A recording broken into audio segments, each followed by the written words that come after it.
بسم اللہ الرحمن الرحیم۔ السلام علیکم ناظرین، میں ہوں فیاض راجہ اور آپ دیکھ رہے ہیں آپ کا اپنا یوٹیوب چینل۔ دوستو، فارم 47 کی چنتخب حکومت اور ان کے خفیہ ہینڈلرز کی جانب سے بلوچستان کے معاملے کے اوپر آل پارٹیز کانفرنس بنانے کی کوششوں میں تیزی لائی جا چکی ہے، اور تازہ ترین اطلاعات کے مطابق عمران خان سے بالواسطہ رابطے صرف اور صرف 24 گھنٹوں کے اندر ہی استوار کر لیے گئے ہیں۔ آپریشن مکمل ہونے کے 24 گھنٹوں کے اندر جب بلوچ قیادت کی جانب سے واضح طور پر یہ پیغام پہنچایا جا چکا ہے کہ جناب عمران خان کے بغیر آل پارٹیز کانفرنس کی، بلوچستان کے معاملے پر آل پارٹیز کانفرنس کی کسی قسم کی کوئی امپارٹنس نہیں ہوگی، صرف عمران خان ہی پاکستان کے اندر وہ اہم ترین سیاسی رہنما ہیں، مقبول ترین سیاسی رہنما ہیں کہ جن کے اوپر نہ صرف پورا پاکستان بلکہ بلوچستان کی نوجوان نسل بھی یقین رکھتی ہے، جو کہ یکساں چاروں صوبوں میں، بلوچستان کے اندر بھی، پاکستان کی 7 اکائیوں میں مقبول ہیں۔ ذرائع یہ دعویٰ کر رہے ہیں کہ آئندہ چند دنوں کے اندر 2 ہائی پروفائل شخصیات عمران خان سے ملاقات کے لیے اڈیالہ جیل جائیں گی، اور یہ بھی کہا جا رہا ہے کہ عمران خان سے ایک بار پھر تازہ ترین درخواست کی گئی ہے، بالواسطہ درخواست NRO حاصل کرنے کے حوالے سے۔ عمران خان یہ بات پہلے بھی کہہ چکے کہ دہشت گردی کے معاملے پر، دہشت گردی کے خلاف پوری قوم اکٹھی ہے، اور ان کی جو ہے وہ بغیر کسی شرط کے ان کی حمایت ہے، اس معاملے کے اوپر واضح کر چکے ہیں۔ لیکن ان کی جانب سے ایک مطالبہ بار بار دہرایا جا رہا ہے کہ یہ جو چنتخب حکومت ہے، یہ جو فارم 47 کی حکومت ہے، یہ پاکستانی قوم کو دہشت گردی کے اوپر اس لیے بھی، دہشت گردی کے خلاف جنگ پہ اکٹھے ہونے پہ اس لیے بھی متفق نہیں کر سکتی کہ ان کی کسی قسم کی کوئی فوٹنگ نہیں ہے، اور ان کے جو خفیہ ہینڈلرز ہیں، جو طاقتور حلقے ان کے پیچھے ہیں، انہیں بھی اچھی طرح سے اس بات کا اندازہ ہے کہ عوام کے اندر اس موجودہ حکومت کی جڑیں موجود نہیں ہیں۔ آگے بڑھنے سے پہلے میں آپ کے سامنے ایک ویڈیو رکھنا چاہتا ہوں جو کہ بڑی تیزی کے ساتھ اس وقت سوشل میڈیا کے اوپر وائرل ہو رہی ہے۔ وجاہت ایس خان سینئر صحافی، وہ بیرون ملک موجود بلوچ قوم پرست رہنما کا انٹرویو کر رہے تھے، اور ان سے پوچھ رہے تھے کہ آپ پاکستان کے اندر کس سیاسی شخصیت کے اوپر اعتماد کریں گے مذاکرات کے حوالے سے، اور جناب یہ جو سیاسی دھارا ہے اس کے اندر جو ہے وہ آنے کے حوالے سے کیا کہا انہوں نے، کیا پوچھا، آگے سے کیا جواب آیا۔ ویڈیو دکھاؤں گا، ویڈیو سناؤں گا آپ کو، اس کے بعد پھر آپ کو تازہ ترین خبر کی جانب لے کر بڑھیں گے۔ پہلے بیک گراؤنڈ نالج کے طور پر یہ ویڈیو سنیے غور سے، اور کمنٹ باکس کے اندر آپ کی قیمتی رائے کا اظہار ہر صورت اس کا انتظار رہے گا۔ یہ ویڈیو سنیے۔ کر سکتا ہے، یونائٹ کر سکتا ہے، حکومت سے بھی بات بھی کر سکتا ہے، شاید لڑائی بھی خدا نخواستہ کر سکتا ہے، جو اس مسئلے کو حل کر سکتا ہے۔ Who would you pick؟ کس کو چوز کریں گے، کس کا نام آپ رکھیں گے؟ جی، بلوچ جو قبائلی نظام کا ہم بات کرتے ہیں، قبائلی نظام کے بڑے خوبصورت ویلیبل اسپیکٹس بھی ہیں۔ ان میں ایک ویلیبل اسپیکٹ ایسا ہے جو ہم جرگہ کہتے ہیں، گرینڈ جرگہ ہو۔ ہم سب کلیکٹیو ڈیسیژن کرنا چاہتے ہیں، ہم کوئی ون مین آرمی نہیں، ہم مشرف جیسا ہمارا سسٹم نہیں ہے جو ایک کے ہاتھ میں ڈنڈا اور سب کو ڈرا کے یا دھمکا کے۔ ہم چاہتے ہیں سب کو آن بورڈ ہو۔ آپ کے لیے آن دی ادر سائڈ، دوسری سائڈ کے لیے وار گیمنگ کرتے ہیں، کیا پاک فوج اسپیسیفکلی پاکستان کی جو آرمی ہے، آپ نے دیگر ابھی آرمی لیڈرز کا نام لیا، کیا پاک فوج یا پاکستان کی جو ریاست ہے کچھ کر سکتی ہے ایک کمپرومائز فیسیلیٹیٹ کرنے کے لیے؟ Can they give you something to start talking to you?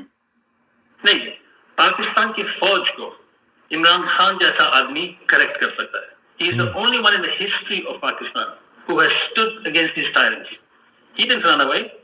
Nawaz Sharif تو بھاگ گیا لندن، سب کہتے تھے یہ بھگت سنگھ ہے پنجاب کا، یہ فوج کے ساتھ ایسے وہ بھاگ گیا۔ زرداری اور پیپلز پارٹی والے سب بھاگ گئے۔ یہ ایک آدمی جیل میں بیٹھا ہے، وہی بولی بول رہا ہے۔ You have to commend that. You have to give the man credit. First time in history of Pakistan somebody stood against the tyrants. جی، اگر فوج ریئلسٹکلی اچھے ایمان کے ساتھ حل چاہتی تو بہت وقت پہلے حل نکال سکتی۔ ان کو اپنا ظلم و ستم بند کرنا چاہیے، بلوچوں کو بھائی سمجھنا چاہیے، بلوچوں کے ساتھ بیٹھ کے بات کریں۔ ہر بلوچ جو اپنے حقوق یا جائز حق کا بات کرتے ہیں، آپ اس کو بولتے ہو غدار ہے، آپ اس کو جیل میں ڈالتے ہو یا آپ اس کو اسیسینیٹ کرواتے ہو۔ آپ اپنے پپٹس کو اٹھا کے بٹھاتے ہو، اور ایک آپ ریئلٹی سے آنکھوں کو you close your eyes to reality. You put hold on your own eyes. You need to be realistic. Simple Balochistan کا کر سکتے جی بالکل، سوال کیا گیا اور انہوں نے جواب دیا۔ سوال کیا گیا کہ اگر فوج نے بلوچستان کا مسئلہ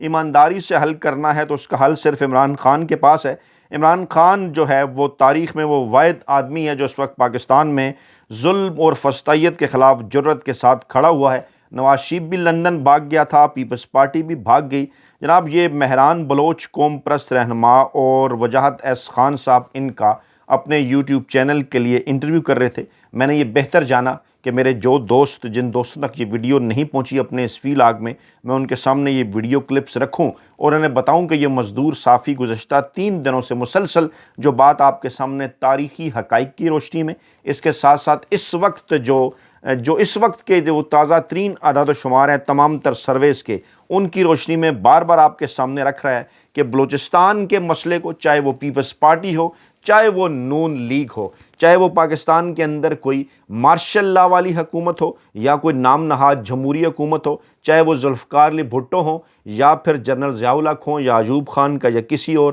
عامر کا جنرل پرویز مشرف کا دور ہو، بلوچستان کے مسئلے کو ہمیشہ خراب کیا گیا، اس مسئلے کی بنیاد ہی کو نہیں سمجھا گیا۔ اور اسی جانب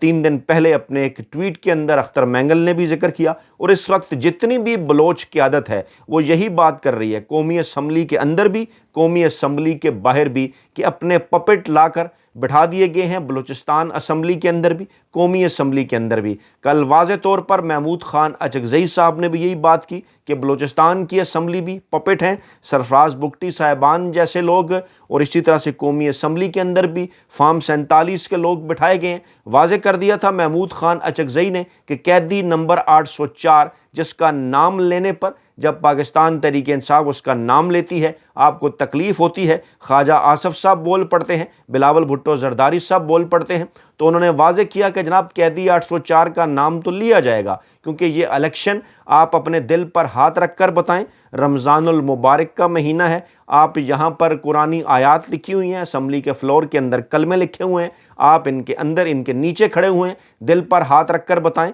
اس مقدس مہینے کے اندر اس بات کا اظہار کریں، کھل کر بتائیں کہ الیکشن کون جیتا تھا۔ 8 فروری 2024 کا الیکشن بلا شبہ عمران خان اور پاکستان تحریک انصاف جیتے تھے، اور پھر جب وہ اپنا مینڈیٹ حاصل کرنے کے لیے وہ تمام نوجوان خواتین عام لوگ اسلام آباد کے ڈی چوک آئے، پرامن احتجاج کر رہے تھے، تو پھر نام لیا محمود خان اچکزئی نے، آئی جی اسلام آباد کا، محمود خان اچکزئی نے محسن نقوی صاحب کا نام لیا، محمود خان اچکزئی نے شہباز شریف چنتخب وزیر اعظم کا نام لیا اور کہا کہ تم کلر ہو، یو آر دا کلر، تمہاری جانب سے براہ راست ان نوجوانوں کے سروں میں گولیاں ماری گئیں، ظلم کیا گیا، کیا تمہیں اس بات کا لحاظ نہیں کہ وہ جناب اپنا پرامن احتجاج کر رہے تھے، وہ اپنا مینڈیٹ واپس لینے کے آئے تھے، وہ مینڈیٹ جو کہ پاکستانی عوام نے قیدی نمبر 804 کو دیا تھا۔ یہ ہے جناب اس وقت صورتحال۔ اختر مینگل صاحب بھی اسی سے ملتی جلتی بات کر رہے ہیں، یعنی اس وقت پاکستان کے اندر اور پاکستان کے باہر جو بھی بلوچ قوم پرست رہنما ہیں، بلوچ قیادت ہے،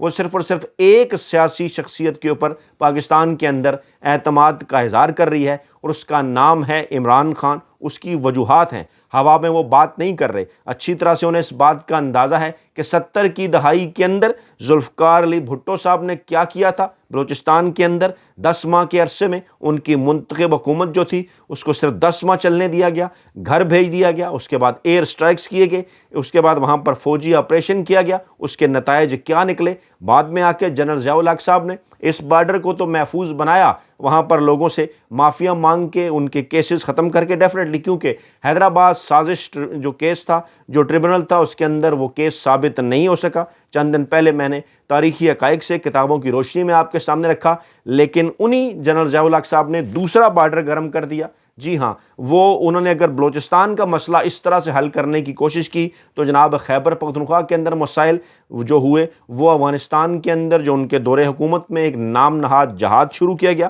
جس کے بعد پاکستان کو مسائل کا سامنا کرنا پڑا۔ یعنی یہ ذوالفقار علی بھٹو صاحب کی پیپلز پارٹی، جنرل ضیاء الحق کی بنائی گئی نون لیگ، جی ہاں نون لیگ، اصل میں کون تھا اس کے پیچھے؟ جنرل ضیاء الحق، جنیجو لیگ تھی، اصل میں مسلم لیگ جنیجو تھی، جنیجو صاحب کے پاس تھی مسلم لیگ، اس کو کس نے توڑوایا؟ سب کو اس بات کا پتہ ہے، تاریخی حقائق ہیں، نواز شریف صاحب کو لانچ کرنے والی فوجی اسٹیبلشمنٹ تھی، اور اس کے بعد پھر انہیں براہ راست جس طرح سے استعمال کیا گیا وہ آپ کے سامنے ہے۔ یعنی ان دونوں سیاسی جماعتوں کے اوپر بلوچ قیادت نے عدم اعتماد کا اظہار کیا. ابھی میں نے آپ کے سامنے ویڈیو بھی رکھی کہ انہوں نے کہا کہ نواز شریف لندن بھاگ گیا تھا, آصف زرداری اور پوری پیپلز پارٹی بھاگ گئی, ڈیل کر کے اس وقت یہ بیٹھے ہوئے ہیں فوجی اسٹیبلشمنٹ کے ساتھ صرف اور صرف اپنی سیاسی دکانیں چمکانے کے لیے. اور اس ماحول کے اندر انہوں نے بھی, میں نے آپ کے سامنے جو آڈیو اور ویڈیو رکھی اس میں بلوچ قوم پرست رہنما صرف ایک شخص کا نام لے رہے ہیں, وجوہات بھی بتا رہے ہیں. وہ کہہ رہے ہیں کہ بلا شبہ ہمیں اس بات کا کریڈٹ دینا چاہیے, مرد کا بچہ ہے, ظلم اور فسطائیت کے اس نظام کے خلاف کھڑا ہے. اور آگے چل کر انہوں نے یہ بات بھی کی کہ پاکستانی اسٹیبلشمنٹ کے خلاف اگر سول سپریمیسی کی جنگ کوئی لڑ سکتا ہے تو اس شخص کا نام ہے عمران خان. اس مزدور صافی کا یہ موقف بڑے لمبے عرصے سے ہے. جب لوگ عمران خان اور پاکستانی اسٹیبلشمنٹ کو ریلیٹ کیا کرتے تھے آپس میں چند عرصہ پہلے بھی, تو اس وقت بھی میں اکثر اپنے ویلاگز میں یہی بات کیا کرتا تھا کہ عمران خان کو سمجھنے میں غلطی نہ کریں. عمران خان نہ ہی جنرل ایوب کو ڈیڈی کہنے والا زلفی بھٹو ہے, نہ ہی جنرل ضیاء الحق کو ابا جی کہنے والا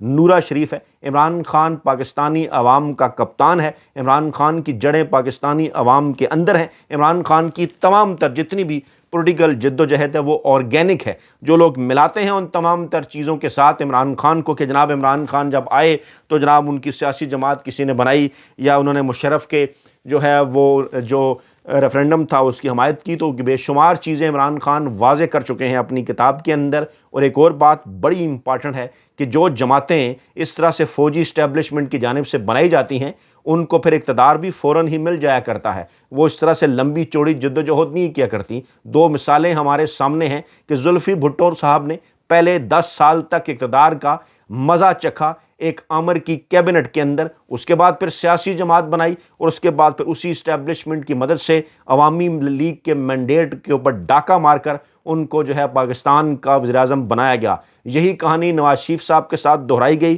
یہی کہانی جنرل ضیاء اور نواز شریف نے دہرائی جو کہ زلفی بھٹو اور ایوب خان کے درمیان چلی, اور جو کہ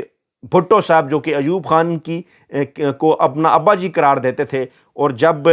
فاطمہ جناح کے خلاف ایک دھاندلی زدہ الیکشن جنرل ایوب خان نے لڑا تو بھٹو صاحب کورنگ کینڈیڈیٹ تھے اور جس قسم کی زبان وہ فاطمہ جناح کے حوالے سے استعمال کیا کرتے تھے وہ آپ کے سامنے ہے. تاریخ نے اپنے آپ کو دہرایا. بالکل اسی طرح ہوا کہ نواز شریف کو بھی فوجی اسٹیبلشمنٹ نے پیپلز پارٹی کے خلاف لانچ کیا, بے نظیر بھٹو کے خلاف لانچ کیا, اسی طرح سے سیاسی جماعت کو بنایا اور مینڈیٹ محترمہ بے نظیر بھٹو کا 88 اور 90 کے اندر جس طرح سے چرایا وہ جناب آپ کے سامنے ہے. آئی جی آئی کس نے بنوائی, کون تھا ان تمام تر چیزوں کے پیچھے, اب یہ تمام تر چیزیں سپریم کورٹ کے کیس میں بھی کھل کر جو ہے وہ سامنے آ چکی ہیں. اصغر خان کیس جسے کہا جاتا ہے, تو تاریخ نے اپنے آپ کو دہرایا. یعنی نواز شریف صاحب نے بھی 10 سال ایک فوجی عامر کی کیبنٹ, فوجی عامر کے ذریعے وزیر اعلیٰ, فوجی عامر کے ذریعے وزیر, فوجی عامر کے ذریعے وزیر اعظم, اور پھر اسی اسٹیبلشمنٹ کی مدد کے ساتھ وہ پاکستان کی سب سے بڑی کرسی کے اوپر پہنچے. لیکن یہاں وہ معاملہ نہیں. عمران خان نے پہلے سیاسی جماعت بنائی, اس کے بعد انہوں نے جدوجہد کی اپنی,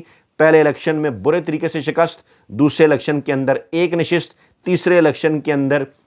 بائیکاٹ کر دیا انہوں نے. اس کے بعد پھر جب 2013 کا الیکشن ہوا تو اس الیکشن کے اندر عمران خان کے خلاف دھاندلی کی گئی, انہیں اپوزیشن لیڈر بننے سے روکا گیا, راستہ روکا گیا انہیں. آر او کا الیکشن پوری دنیا کو اس بات کا پتہ ہے. افتخار چودھری صاحب پر جب تنقید ہوئی تو پھر انہوں نے عمران خان کے اوپر توہین عدالت بھی لگائی, آپ کو یاد ہے, لیکن عمران خان اپنے موقف پہ ڈٹے رہے. اس کے بعد 2018 کے الیکشن کے اندر عمران خان کی سادہ اکثریت کو روکا گیا اور 30 سے 35 نشستیں ماری گئیں تاکہ اتحادی عمران خان کے ساتھ شامل کیے جائیں, وہ تمام جن کو اشارہ ہوتا تھا پنڈی سے, اور پھر پنڈی ہی کے اشارے کے اوپر وہ عمران خان کو چھوڑ کے غیر آئینی اور غیر قانونی طریقے سے عمران خان کی حکومت کو گھر بھجوایا گیا. اور اس کے بعد پھر 2024 کا الیکشن جس میں پاکستانی قوم نے عمران خان کو 2/3 اکثریت دی. یہ تمام تر چیزیں ثبوتوں کی روشنی میں بھی ہم اس پلیٹ فارم پر آپ کے سامنے رکھتے رہے ہیں. یہ تمام کے تمام حقائق ہیں کہ عمران خان کی جتنی بھی پولیٹیکل گروتھ ہے, عمران خان کی جتنی بھی پولیٹیکل سکسیس ہے, وہ تمام کی تمام آرگینک ہے.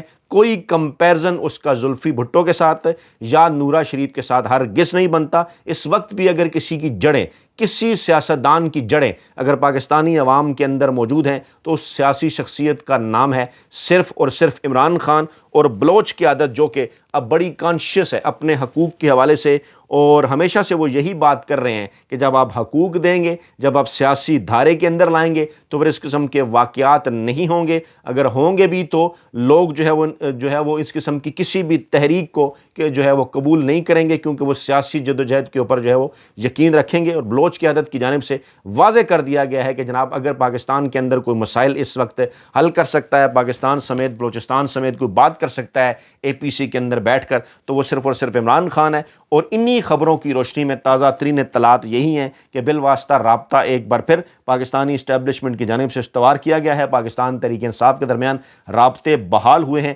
علی امین گنڈا پور صاحب اور محسن نقوی صاحب کے ذریعے، اور اطلاعات یہی ہیں کہ عمران خان کو ایک بار پھر منانے کی کوشش کی جا رہی ہے کہ جناب آپ سیف ایگزٹ دیں، سیف پیسج دیں اسٹیبلشمنٹ کو، لیکن عمران خان آئین اور قانون اور جمہوریت کے اوپر کسی قسم کا کوئی سمجھوتا کرنے کے لیے تیار نہیں ہے۔ اپنا بہت خیال رکھیے گا، دعاؤں میں یاد رکھیے گا۔ نئی ویڈیو کے ساتھ جلد حاضر ہوں گے۔ اللہ نگہبان۔